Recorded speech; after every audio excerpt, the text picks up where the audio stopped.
Oof. Good morning, everybody. It's Cowboy, and it is 6:31 a.m. So I got the machine all wired up. I had some issues the last couple of days because I got a brand new computer.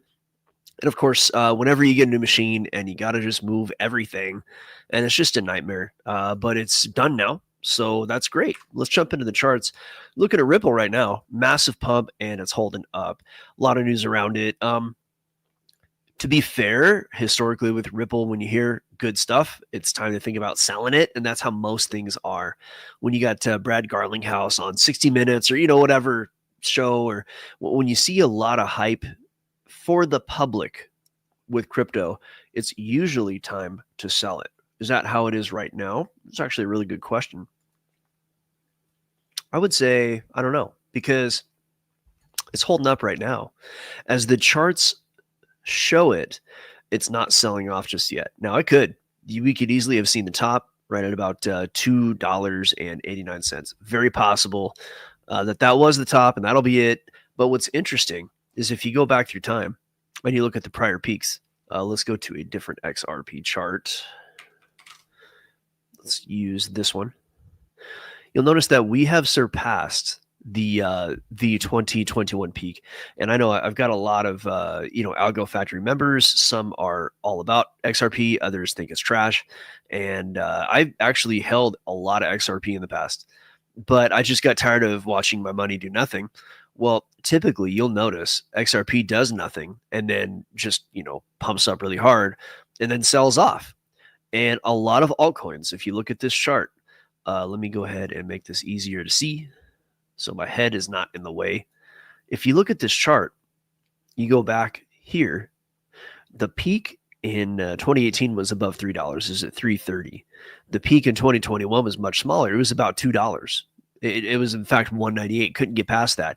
Well, now it's above the 2021 peak, and it's still holding. It's not selling off so quick. Now, of course, that just happened, and you might want to give it a couple of weeks before we really kind of go post-mortem on it, because we still need time, right? These pumps can last for a few weeks at a time, but if it is still at these levels in like 3 or 4 weeks, then I think it's a good look. But if not, then it's done, right? I mean, there's every scenario in between. There's not just those two scenarios, so don't get it twisted. It might come down and come back up, but my most likely way of seeing it, or at least my most logical way of seeing this, is morning cool cat, is that if this stays, especially if it stays above the 2021 high, which was just right below $2, if it stays above that for at least a couple of weeks, 2 or 3 weeks, the probability of XRP running up is pretty high. So we're just going to keep an eye on that. And of course, it's so hard to catch a pump like this because the same kind of signals exist throughout this whole bull market year. 1, 2, 3, probably 4 or 5 signals, all called the same thing. It just so happened to pump right now, right? So, I think the only people who caught this trade are those who held it the whole time.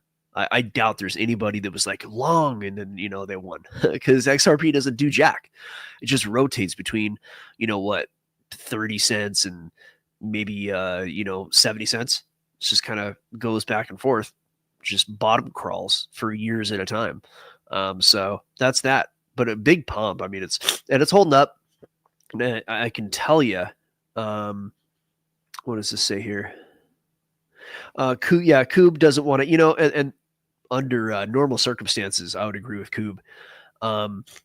It's hard to buy the top here. I bought some. I bought it down when it retraced. Yesterday, just around $2. Maybe a little bit higher than that. So I got a position because of what it is and what it is supposed to be. And then if it comes back down, that's when I might grab some. But again, it's, it is what it is. So let's move on. Let's take a look at Bitcoin holding up, right? Holding up strong too. This is the weekly chart. The weekly chart just looks pretty much bullish. There's a little bit of vulnerability there in the algos, but it went ahead and it didn't go quite as low as I thought it would, right? So I originally thought that it would not go down just yet. I thought it was going to bounce up and then head down here. Well, it actually retraced a little sooner. It pulled down. It didn't go as deep as I thought, right? Which is pretty typical in the bull market. Things tend not to go as deep as you think they will. So I'll delete that. But this is where I thought it would go yesterday. And and it did go about halfway there. And then it just the bulls caught it and pushed it back up. So what we're essentially seeing is Bitcoin wanting to pull back over the past like week and a half, 2 weeks. And it's just being held up, and it could be held up until it goes up. I mean, it's really, really hard to say what's going to happen. It's just in the chop right now. So unless you're using structure and just kind of trading the range, you're probably going to get hurt.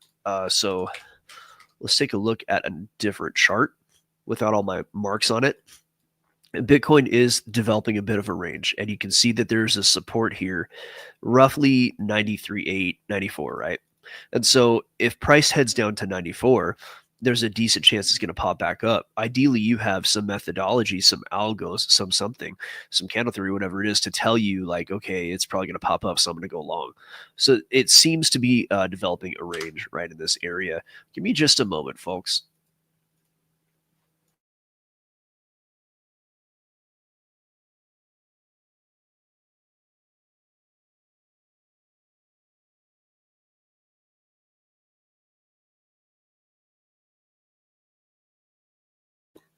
Apologies for that.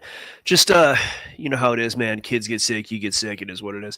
So, but yeah, I do expect right now for Bitcoin to at least rotate in this range. Now, Bitcoin has done nothing but go up since like September, really, or November, I should say, since the election. The election really, there was good news for Bitcoin. Trump is very pro Bitcoin. So a lot of people went in. And typically, even without there being Trump, even when Biden got in, you saw the same kind of thing.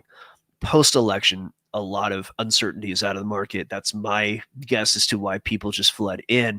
And that's, part of why it went up. I mean, it just typically goes up this time of year. And right now it's holding. Now, if we look at prior years, that can tell us a lot. So let's go to November of 2020. December, I should say. So here it is, December 2020. What happened?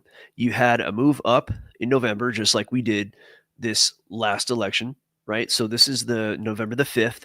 You had a move up, you had a pullback, you had a range, and then you had price start going up. And that happened like today.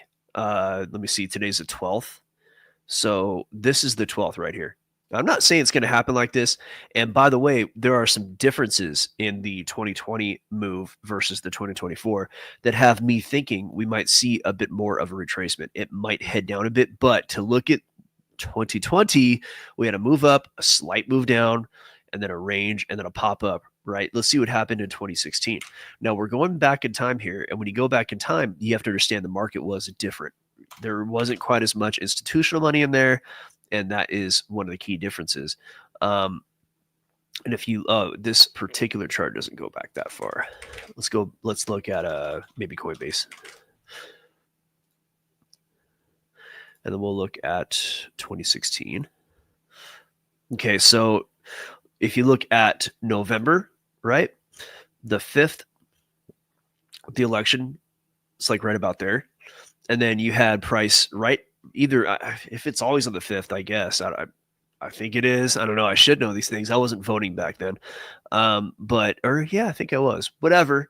Price pulled back a little bit, ranged, and then as of the 12th, let's put today on there just for, good measure. That's the 12th. There was a pullback a little bit more again. That pullback was about 10%.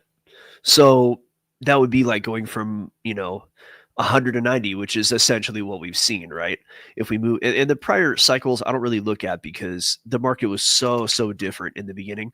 I'm not sure that it's really a good comparison, but if we take a look at the 2020 pump and pullback, that was about 20%. Okay, so you had a 20% pullback. So that's like going to 80K. Right? So you could go just looking at past years, you're looking at either 10% move back or a 20% move back. Well, what have we seen so far? I think we've seen about 10%, right? So It's a 9.38% pullback. Technically, if we're just comparing prior years, we've already seen the pullback that we need to see, right? We've already seen it just doing an analysis of prior years. Now, 20%, if we do see 20%, what that's going to look like is about, like, say, 80,000. And as a matter of fact, there is a good amount of structure here where price could come down and grab it. And it really could. I know everybody is like kind of primed and it's going to go up forever, and it's just going to go, and everybody's like very excited, but this is reality. Price has done nothing but go up. And what is special about this Bitcoin cycle is that we had an all-time high prior to the halving, right? That has never happened before. From the end of 2023, quarter 3, quarter 4, all the way until March, we had an all-time high. That has never happened. So that could mean that price is a little overextended and we could see a pullback that's a little sharper than what we've seen before. But even down to like 80,000 or even a little bit lower, that's well within tolerance of prior bull markets. So let's not be a little, let's be realistic. Understand this could pull down, and this could pull down to like 78%, like 70,000, 78,000 is what I meant to say. 80,000, that's all very realistic. It could also only go down to like 80,000. So you can see that happen. It could also not go down at all, right? But these are the realistic scenarios. Something like this could happen and it just goes up. Something like this could happen. Those are all very realistic scenarios. Or again, to be fair, it could just be on fire and just kind of range and head up. So these are your looks, right? And the next target I have for Bitcoin is at about 108,000. So either way, the market's bullish. I can tell you the high time frame is pretty bullish. I don't think we've seen the top yet. I think a reasonable top for Bitcoin, and I've talked about this a lot of times, is in this kind of block I've drawn. I don't think it's going to happen until at least January, and it might not be till like April. That it remains to be seen. Again, we had that all-time high prior to halving. Never happened before. We've got Bitcoin ETFs that could have an upward or downward pressure. Everything is very unknown, right? The landscape is new for crypto, for Bitcoin, but reasonably from 120 to 160,000. And I think 140 to 160 is more realistic. But once we hit 120, I'm going to have my eyes open for, okay, is this the top? Is this not the top? All right. Thank you all for watching. I appreciate you coming. We are going to hop over to the private live lab. So coming to algofactory.tech, what we do is we help people learn how to do these kind of predictions you see on the charts. You see me doing this analysis. I didn't even get into algos today. Those green tabs right there, those green tabs are basically like my algorithm telling me to go long. Right. And they're all winning trades. Now, on the screen, it doesn't always win. There's some that lose, right? Some trades lose, most trades win. And when I win more than I lose, right? So if you have that kind of a system, what you can do is extract money from these markets. And there's other ways of doing it. You can play the meme coins and all that. But you know what? That kind of game is dangerous. Most people lose. Extremely risky. Everything is risky. Anytime you put money in the markets, it's always risky. But something like this is a bit more systematic. It's something that you have a lot more control over, right? So come on over at algofactory.tech and we will show you how we do it. Never forget. Join us or die.